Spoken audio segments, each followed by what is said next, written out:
The true test of a government's commitment to freedom comes in times of crisis. The riots that have erupted throughout the United Kingdom are to be condemned unequivocally, the perpetrators prosecuted, and the safety of the affected communities restored. This ought to be followed by serious discussions about why such widespread resentment has been generated and how best to address the legitimate grievances that, in some cases, have translated into illegitimate behaviour. In the meantime, we need to be vigilant. The current Labour government comprises of culture warriors who mistrust freedom of speech and will take any opportunity to impose restrictions. Don't believe me? Look at what our government posted on X this week. Think before you post. Well, that would be good advice if it was coming from a friend, but this is coming from a government that has the power to imprison people for exercising their right to free speech.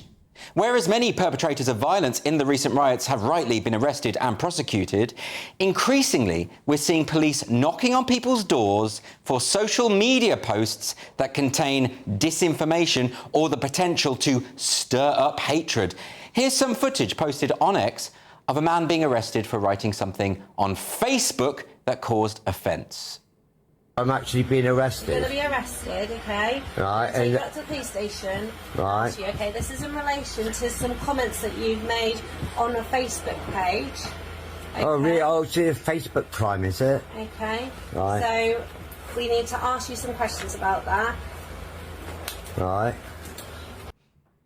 So what is happening here is that words and violence are being casually conflated, and this is where the real danger begins. Consider what happened after the murder of Conservative MP Sir David Amess in October 2021.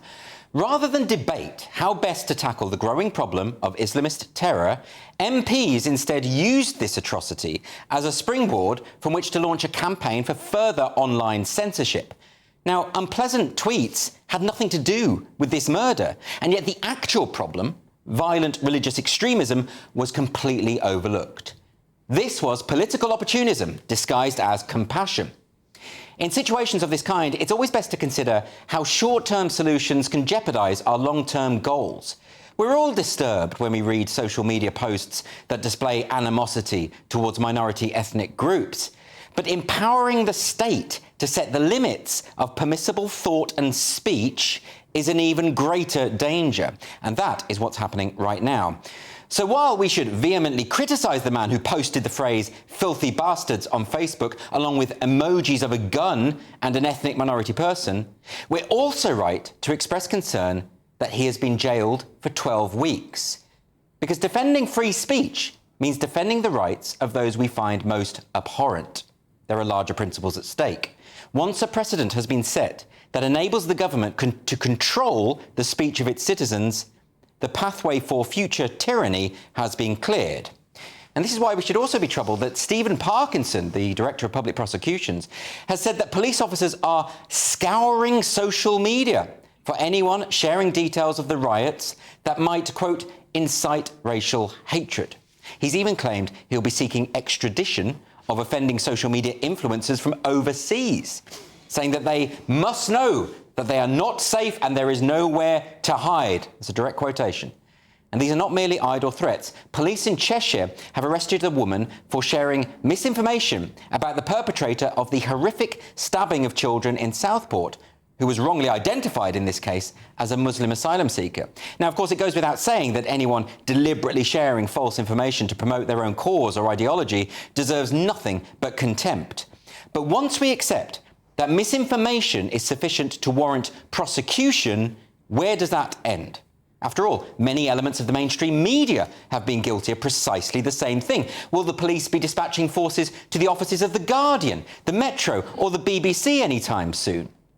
All of the evidence would suggest that the police in the United Kingdom have fully bought into the notion that words lead directly to violence, in spite of the fact that 6 decades of research into media effects theory has provided no evidence whatsoever for such a correlation. This is an ideological position to justify censorship, one that the Labour government is fully behind. The Labour government has already jettisoned the Higher Education Freedom of Speech Act, which was approved by Parliament back in May 2023. Education Secretary Bridget Phillipson announced her intention to see the Act repealed just one day before Parliament went into recess, thereby avoiding any debate on the subject. The whole affair was grimly surreptitious. Our politicians seem to believe that cracking down on freedom of speech will resolve the tensions that have fomented this current crisis. But of course, much of the resentment has come about because those who have attempted to raise their concerns have been silenced or smeared. Now, I don't think that violent protests are ever justifiable, but unless we attempt to understand why people have resorted to such measures, we cannot possibly hope to prevent the same sort of thing happening in the future. Now, this is something that the Labour government ought to understand, given that Keir Starmer was an open advocate of the Black Lives Matter movement, even as its supporters were rioting and committing acts of violence on the streets of America. He tweeted out, "We kneel with all those opposing anti-black racism," and he was observing the activist decree there that the B of black must be capitalised. Now, while I've no doubt that Starmer would have opposed the violence and the murders that took place under the auspices of BLM, he was also aware that the riots were a symptom of a broader cultural malaise that required attention. So why should the same principles not apply to the recent unrest in the UK? Now, there are certainly far-right agitators exploiting the current situation, but there were also violent far-left agitators exploiting the BLM movement. In both cases, it is perfectly possible to address the concerns that have led to civil unrest while simultaneously condemning illegal misconduct. Now, inevitably, social media companies are now under pressure to censor posts that our politicians find objectionable. In Scotland, the First Minister John Swinney has appealed to tech giants to, quote, "make sure that individuals in our society are not subjected to this speculation, this alarm, this unease, which I recognise is taking place today." Journalist Paul Mason has demanded that the government, quote, "enact the full Online Safety Act now," and summon the executives of X in the UK to explain why their CEO is personally boosting hate speech, incitement and disinformation, and pull the plug on this service until it stops. So Mason is not the only media commentator now openly declaring war on free speech. Edward Luce, who's the associate editor of the Financial Times, has railed against Elon Musk's menace to democracy and accused him of attempting to stoke racial conflict and civil breakdown. Of course, journalists will be calling for X to be shut down, because by eliminating the de facto public square, they will be better placed to control the narrative. Because for many in the media, truth is only a secondary priority to what is politically expedient. And some of the most important reporting on the riots that we've seen in recent days has come about through posts on X.